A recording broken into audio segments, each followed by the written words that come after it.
My mom would be at all my sporting events. Let's say I was playing football, okay? My mother would be on the sidelines, and if the play on the field started going one way, my mother would run along like, Mark, get him! I'd be like, oh my gosh.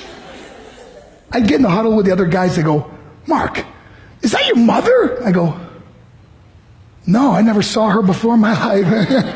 See, the greatest gift my mother ever gave me, she believed in me. I have overdosed on drugs on 3 occasions where I should have been dead. But I believe I was kept here for a reason. You show me your friends, I will show you your future. How do I know this? I hung out with losers, and I became the biggest loser of them all because I gave up everything I dreamt about as a little boy because of who I chose to surround myself with. My friends would drive me home at 2, 3, 4 in the morning. We'd be drunk and high, laughing in the car. We'd pull up in front of my house in New York. They go, Mark, the light's on. I go, oh man, my mother's up. See, my mom wouldn't go to bed until she knew her son was still alive.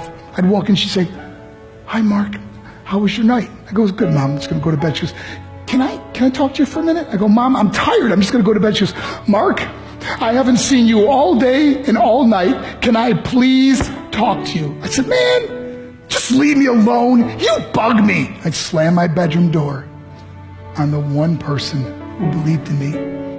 I was on a worldwide tour and we were wrestling overseas in Japan. After my wrestling match, I went upstairs to my hotel room and I fell asleep. There was a knock at my door at 3 o'clock in the morning. I got out of bed and I looked through the safety window and I could see it was a Japanese promoter. So I opened the door and he said, Mark, you need to call home. There's been an emergency. I went and got on the hotel room phone. I called back to the United States. I said, hey, what's going on?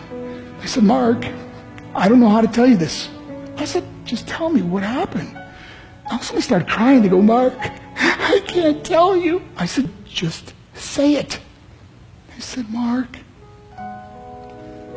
your mother died. I just threw the phone down.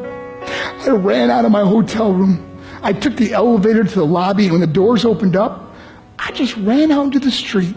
I mean, there was no cars, there was no people. It was 3 o'clock in the morning. And I walked down the middle of a street in Hiroshima, Japan, and I remember looking up and just saying, Mom, I am so sorry. I flew home for her funeral, and I was so nervous to walk up to her casket, so I just stood way in the back.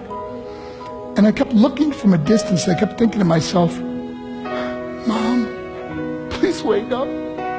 Please get up. And then I finally got the nerve to walk up to her. And as I got closer, I could see my mom for the first time. I mean, she was so beautiful.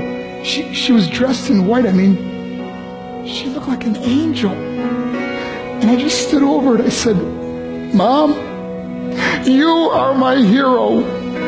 Everything I am, everything I hope to be was because of you. You loved me so much. You gave me a life. You're the only one that ever believed in me. How did I repay her? By getting drunk, by getting high, by getting stupid, by hanging out with losers. For what?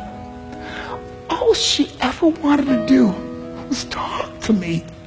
I wish I could talk to you now, Mom. I wish you could see what I'm doing.